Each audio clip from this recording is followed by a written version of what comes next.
Hello dear student, आप सभी का एक बार फिर स्वागत करते हैं अपने इस यूट्यूब चैनल पे। तो आज के इस वीडियो में हम लोग क्लास 10 सामाजिक विज्ञान का 2024 का जो सेट नंबर 5 चल रहा था उसका लेक्चर नंबर 3 करने वाले हैं। इसके पीछे मैंने आपका सेट 5 का 2 लेक्चर ऑलरेडी दे चुका है। यदि अभी तक आपने उन दोनों लेक्चर को नहीं देखा है तो चैनल के प्लेलिस्ट में जाइए और वहां से सभी वीडियो को क्रम से देख लीजिए। मैंने ऑलरेडी 4 सेट को पूरी तरह से कंप्लीट कराया है। हर एक क्वेश्चन का आंसर मैंने खुद लिख कर आपको दिया है ताकि आपको इधर उधर खोजने को न पड़े। ठीक है, तो यदि उन चारों सेट को आप देखना चाहते हैं, उन सभी प्रश्नों को तैयार करना चाहते हैं तो आप चैनल के प्लेलिस्ट में जाइए और वहां से सभी वीडियो क्रम से देख लीजिए। यदि आप चाहते हैं कि 90 प्लस स्कोर करना है, 90 प्लस स्कोर करना है 2025 एग्जाम में सामाजिक विज्ञान में, तो कुछ मत करिए बाबू। 2024 के 7 सेट हैं। इन सातों सेट के जितने भी प्रश्न हैं उनको आप अच्छे से तैयार कर लीजिए। हर एक प्रश्न को याद कर लीजिए, समझ लीजिए। यदि आपने बस इतना कर लिया 1 या 2 महीना के अंदर तो आपको 90 प्लस लाने से कोई नहीं रोक सकता है, क्योंकि ये सभी क्वेश्चन मोस्ट वांटेड क्वेश्चन है। और मैं हर एक प्रश्न के नीचे जो प्रश्न इंपॉर्टेंट है मैं वहां पर मोस्ट इंपोर्टेंट क्वेश्चन ऑलरेडी लिख दे रहा हूं ताकि 2025 में आप उसको प्रश्न को जरूर से जरूर तैयार करके जाएं। ठीक है, चलिए वीडियो को स्टार्ट करते हैं और हम अगले वाले प्रश्न को करते हैं। ठीक है, यदि आप हमारे चैनल पहली बार आए हो तो चैनल को सब्सक्राइब कीजिएगा और वीडियो को लाइक कीजिएगा, क्योंकि एक एक प्रश्न को लिखने में बहुत टाइम लगता है, उसका उत्तर खोजने में टाइम लगता है। ठीक है, तो बस आपको इस मेहनत का क्या करना है, बस आपको इस चैनल को सब्सक्राइब करना है, दोस्तों में शेयर कर देना है। ठीक है, चलिए हमने खंड ब को स्टार्ट कर दिया था जिसमें पहला और दूसरा प्रश्न को हमने कर लिया था। ठीक है, अब इस वीडियो में हम लोग तीसरा चौथा प्रश्न को कवर करेंगे। ठीक है, तो चलिए तीसरा प्रश्न क्या कह रहा है। तीसरा प्रश्न आपका कह रहा है कि विदेशी व्यापार से आप क्या समझते हैं। मोस्ट वांटेड क्वेश्चन है, विदेशी व्यापार से आप क्या समझते हैं। और आर विदेशी भारत के विदेशी व्यापार की किन्हीं 2 विशेषताओं को भी बताना है। ठीक है, सबसे पहले आपको बताना है कि विदेशी व्यापार से आप क्या समझते हैं, उसके बाद भारत के विदेशी व्यापार की किन्हीं 2 विशेषताओं को बताना है। ठीक है, तो चलिए उसका उत्तर मैं एकदम आसान लैंग्वेज में लिखा हूं, आपको मैं दिखाता हूं। ठीक है, आप इन सभी प्रश्नों को लिख लीजिएगा और या तो स्क्रीनशॉट ले लीजिएगा, बाद में लिख लीजिएगा। ठीक ना, सबसे पहले आपको इसमें क्या लिखना है, हेड लगाना उत्तर ब्लैक पेन से। ठीक है, फिर उसमें लिखना है, क्या लिखना है, लिखना है इसमें आपको कि विदेशी व्यापार व्यापार मतलब है कि विदेशी व्यापार का मतलब है 2 या 2 से ज्यादा देशों के बीच वस्तुओं और सेवाओं का आदान प्रदान। विदेशी व्यापार का मतलब क्या है बाबू, कि 2 या 2 से अधिक देश, देश की बात हो रही है ना, देश के बीच वस्तुओं और सेवाओं का आदान प्रदान। ठीक, फिर लिखना है कि विदेशी व्यापार को अंतरराष्ट्रीय व्यापार भी कहते हैं। याद रखिएगा जो विदेशी व्यापार है इसको अंतरराष्ट्रीय व्यापार भी कहा जाता है या कहते हैं। ठीक है, विदेशी व्यापार से जुड़ी कुछ खास बातें। ठीक है ना, खास बातें। ठीक है, पहला इसमें क्या लिखना है, पॉइंट वाइज मैंने लिखा है, एकदम आसान लैंग्वेज में लिखा है, वो याद करने में कोई दिक्कत नहीं है, बस इसको आराम से एक बार पढ़ लीजिएगा। ठीक है, लिखना है कि विदेशी व्यापार किसी देश की उन्नति का आधार होता है। यदि एक देश से जो मटेरियल है दूसरे देश में नहीं जाएगा, ठीक है, तो इस तरह देश का उन्नति नहीं होगा, आप भी जानते हैं। ठीक है, तो विदेशी व्यापार किसी देश की उन्नति का आधार है। दूसरा पॉइंट इसमें लिखना है कि विदेशी व्यापार से पारस्परिक सहयोग होता है। ठीक ना, विदेशी व्यापार क्या होता है, एक दूसरे देश का क्या होता है, सहयोग होता है। जैसे मान लीजिए जो अपने देश में वस्तु नहीं है वो दूसरे देश से मंगाई जाती है, जो दूसरे देश में वस्तु नहीं है वो अपने देश से भेजा जाता है। तो पारस्परिक मतलब क्या है, एक दूसरे क्या है, सहयोग बढ़ता है। ठीक ना, मतलब विदेशी व्यापार से एक दूसरे क्या होता है, सहयोग बढ़ता है। ठीक है, दूसरा पॉइंट हो गया। तीसरा पॉइंट ये है कि संकट काल में एक देश दूसरे देश को मदद करता है, किसके द्वारा, विदेशी व्यापार के द्वारा।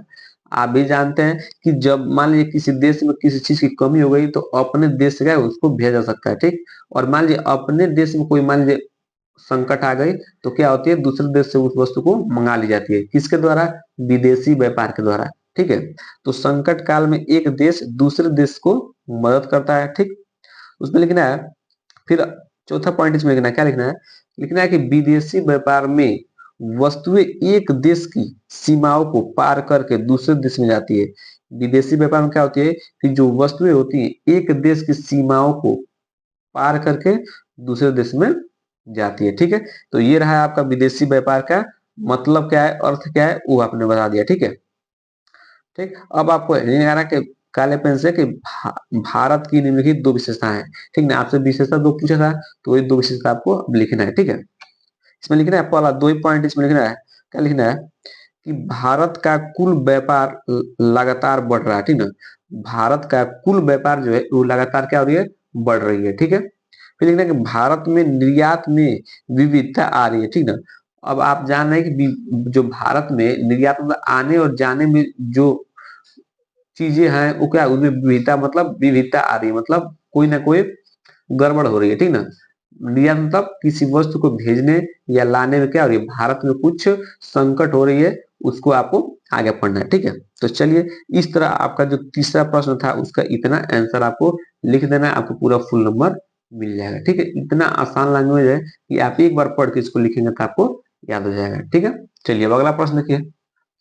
अगला प्रश्न क्या है, देखिएगा, तीसरा में अथवा करके प्रश्न दिया है। ठीक है, लेकिन इन दोनों में जो इम्पोर्टेंट है मैं वही करा रहा हूँ। ठीक है, यदि आपका इसको भी कराना चाहते हैं कि इसका भी आंसर आपको आना चाहता है तो आप क्या कीजिए, कमेंट बॉक्स में कर दीजिए सर इसका भी आंसर करा दीजिए, अथवा वाला भी कराइए, तो मैं अथवा वाला भी करा दूंगा।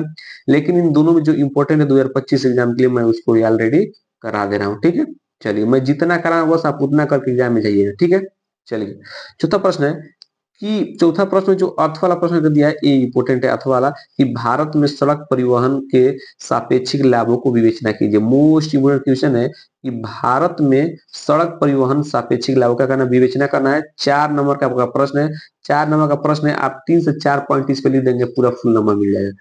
सभी प्रश्नों को कोशिश ये कीजिए कि जितने प्रश्न उनको पॉइंट वाइज याद रखिए, क्योंकि पॉइंट वाइज आप जल्दी नहीं भूलेंगे। ठीक है, चलिए चौथा देखिए, भारत में सड़क परिवहन के सापेक्षिक लाभों को विवेचना करना। चलिए मैं कर देता हूं, आप उसका स्क्रीनशॉट ले लीजिएगा। ठीक है, चलिए देखिए, आपको हेडिंग लगाना है, ब्लैक पेन से हेडिंग लगाइएगा। ठीक है, ब्लैक पेन से हेडिंग क्या लगाना है कि भारत में सड़क परिवहन के कई लाभ हैं जिनमें से कुछ निम्नलिखित है। ठीक ना, आप इसको किस पेन से लिखेगा, ब्लैक पेन से लिखेगा अपने कॉपी पर।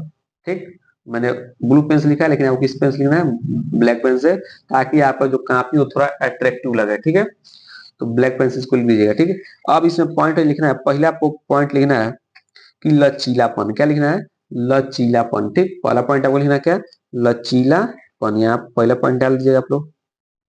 ठीक, लचीलापन इसमें लिखना है कि सड़क परिवहन में मार्ग और समय को ग्राहक की जरूरतों को मुताबिक बदला जा सकता है। अब देखिए, सड़क परिवहन में मार्ग और समय को ग्राहक की जरूरतों को अनुसार क्या करता है, मुताबिक बदला जा सकता है। जैसे मान लीजिए आपको एक देश से, मतलब एक जगह से दूसरे जगह पर आपको वस्तु लेकर जाना है। ठीक है, तो वहां पर अगर रास्ते नहीं ले जाने के, तो वहां पर सड़क क्या करेगी, आपको रास्ता प्रदान करती है। ठीक है, तो वही कह रहा है कि सड़क परिवहन में मार्ग और समय को ग्राहक की जरूरतों के अनुसार क्या कहता है, बदला जा सकता है। ठीक है, पहला पॉइंट हो गया। दूसरा पॉइंट लिखना है घर घर सेवा। दूसरा पॉइंट इसमें क्या लिखना है आपको, घर घर सेवा। ठीक, दूसरा पॉइंट आपको हेड लगाना है घर घर सेवा। ठीक, इसमें क्या लिखना है आपको कि सड़क परिवहन में घर घर तक सामान और सेवाएं पहुंचाई जा सकती है। किसके द्वारा, सड़क परिवहन के द्वारा।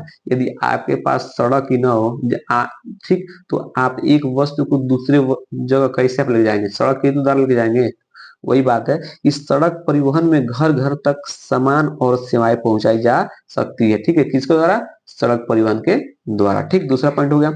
आपको तीसरा पॉइंट लिखना है इसमें, किस, इसमें तीसरा पॉइंट क्या लिखना है, ध्यान से, सुरक्षित। क्या लिखना है, सुरक्षित। ठीक, तीसरा पॉइंट आपको लगाना है सुरक्षित। सुरक्षित में क्या लिखना है, इस सड़क परिवहन में चालक और माल दोनों की सुरक्षा के लिए कई उपाय किए गए हैं। आप जानते हैं कि आप रोड पर जब जाते हैं तो वहां पर लगे होते हैं हेडलाइट, लगे मतलब वहां पर संकेतन वाला जो लगे होते हैं ना, इस तरह 3 वाला खंबे। ठीक, चाहे आप हर जगह देखेंगे सीसीटीवी कैमरा भी लगे हैं, किसके लिए, कि ताकि जो चालक है और जो माल है, मतलब माने जो चालक है उसको कोई दुर्घटना न हो। ठीक, तो वही सड़क परिवहन में चालक और माल दोनों की सुरक्षा के लिए उपाय किए गए हैं। ठीक, ये आपका तीसरा पॉइंट हो गया। ठीक, चौथा पॉइंट आपको लिखना है, आखिरी पॉइंट लिखना है, 4 नंबर का है, 4 पॉइंट लिखना है। ठीक है, चौथा कम पूंजी निवेश।